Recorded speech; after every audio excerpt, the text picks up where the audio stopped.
Hello, I am Fishy, a dungeon master and a world builder. Every world needs demons and devils, right? And of course I could just get like one of the D&D books and read all about it, but that's just too much work. So I've spent a few days making my own ones. 6 in total, or 7 if you want to be precise, and I'm gonna show you them all. But first I want to clarify how I handle my devils and demons, because I do it a little bit different. First of all fiends come from the same place, a plane that's home to all demons and devils, Netherdeep.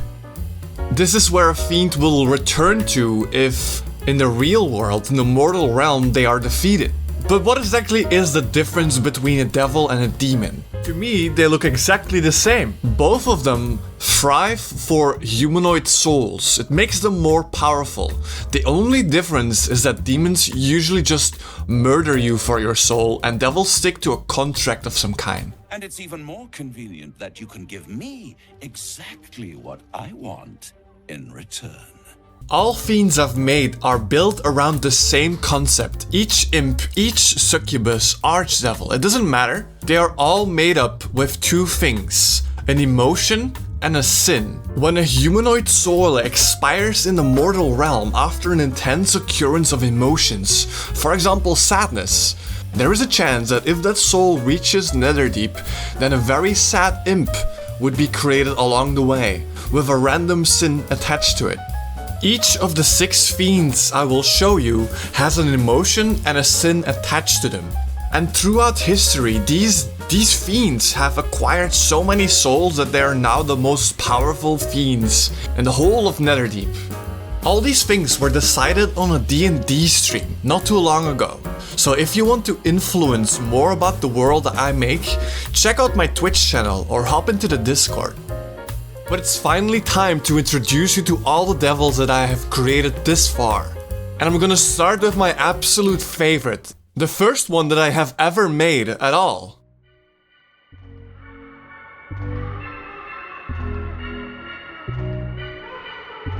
This devil takes on the appearance of a long, thin and bald man. Always dressed in colorful and jester-like attire, a strange spiraling shape on the forehead of this creature.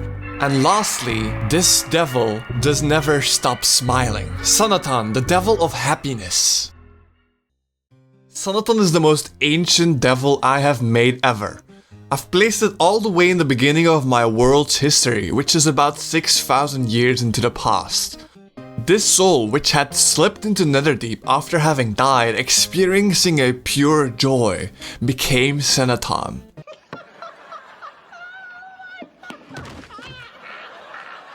And ever since, his influence over the mortal realm has been growing in power, because no one really knew what was going on. And he had no real competition either. Also, the first tieflings of this world have been introduced, yet these ones don't have horns yet because Sanatan does not have horns on his head. Instead, they have a modified version of a human skull, which gave them the ability to stretch open their mouths widely. This devil is a helpful being, who wishes nothing more than to help a lost soul, and one who laughs like a jester yet always looks out for a greedy deal to make, like a loan shark. Often he'll make deals with you that will take years to manifest, adding up in cost over time. For example, he would only take your soul should you ever die at some point, which has many loopholes already. However, his main abilities are quite unique. He likes to perform things that involve the vocal cords and things with the mouth. Often his subjects are prone to spontaneously burst out in laughter, which is really funny to see your players try to force.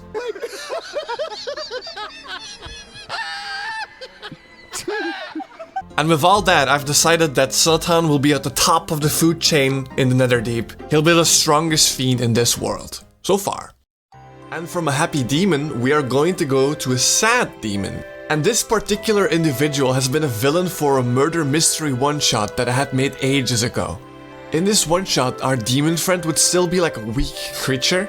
But when I made this list, I decided that he deserves some love, since he's been there from the beginning. And now he is as powerful as he can be. Boris Vane, the sad cook demon. You heard me right, he's a cook, but let me get into that later. As I said, Boris Vane is a demon. He doesn't really do contracts, he's just a chunky guy. This fiend does have horns, purple skin, and is adorned with chef-like attire. When I rolled for attributes for Boris, I got sadness and envy, which is quite the challenge to put into a demon. This demon is basically depressed the whole time. They'll always look at others with envy.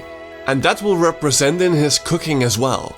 He'll create the most disgusting dishes and then will be upset because no one likes them. His dishes are so bad that they become alive. These are his minions. The foods become like abominations that will work for him. For what it's worth, Boris Vane has been around for a long time within my history. He's like pretty mid compared to the other devils and demons on this list. And tieflings that come forth from Boris are naturally a bit more wild. Besides that, however, they look like normal average tieflings. And from one demon we're going straight to another one. One that I would count as the weakest amongst all the devils and demons that I'm going to mention in this list. But don't get me wrong, it's not because they are at the bottom that they are not powerful. This individual has simply not been around for that long. Modius, the Pig King. Modius was never meant to be on this list. Originally, I had made him a lesser fiend for my D&D group to defeat at one time. Yet, things happened and Modius was never defeated. He was originally like an actual pig who had turned sapient by a troll.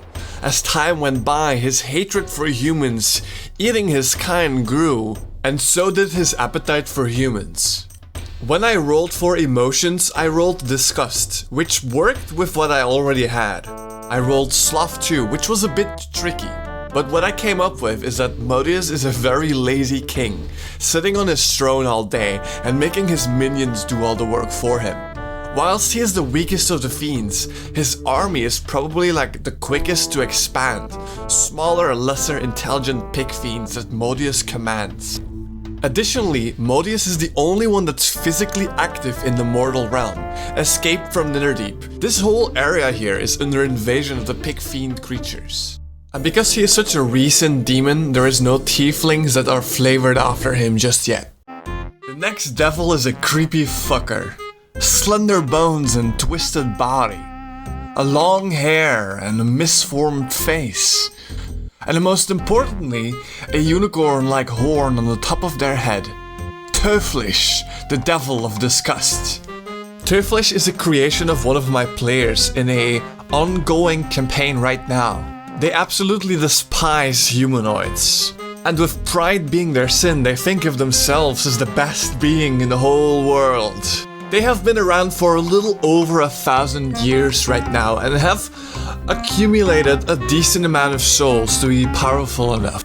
These souls would be used in powers which would make Teuflisch shapeshift and twist their own bodies into different beings. In terms of power, Teuflisch would be second to last, only able to beat the Pig King. She would share this position with another female fiend, one who is literally the opposite of Teuflisch. Instead of a twisted body, this woman would have a perfect one. Long red hairs and muscled like an ogre. Sigriva, the Frist Succubus. When I rolled for an emotion, I rolled anger. And the more I thought about it, the more fun it sounded actually. She'll fume at the sight of a relationship between two humanoids, and she'll do anything to try and break them. Let me tell you something. Let me tell you. Being a warlock of Sigrifa would not mean killing people, but causing drama between people. And as you might expect, tieflings that come forth from Sigrifa are, in general, just beautiful. They also might have a little anger issue too. Like I said, Sigrifa has been here for about the same time as Teuflisch, which is about a little over 1,000 years. And with her, our list of devils and demons is complete. Except for one more. Or two if you want to be precise. These two are a pair. Whilst one is angry and strong, the other one is calm and intelligent. They have black fur instead of skin, strong massive teeth, and most importantly, they are both primates. Jadara and Jamana, the devils of fear. When I rolled for an emotion for these primates, I rolled fear, and of course you would fear every devil or demon. But the thing is, they have to enact this emotion, which was a little bit of a challenge too. Both primates consider each other siblings, brothers, and they fear each other. Should you as a mortal encounter one of these artifacts, you can encounter these two primates. They'll both try to persuade you to join a pact with them, but if you choose one, the other one will very much hate you. And picking neither at this point is not an option either. I'll start with Jadara, because he's the first one I've made from the two. He is a real warrior, strong, brave, and as you can tell, he's based off a gorilla.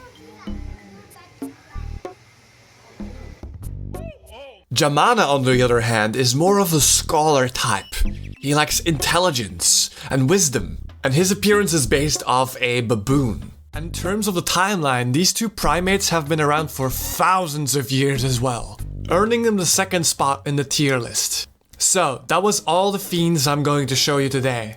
Jump in the comments to let me know which one you liked the most, and to let the algorithm know that this video is super cool. I have been absent for a few months, but new videos are coming soon. Check out my Twitch, join the Discord if you want, and I'll see you next time.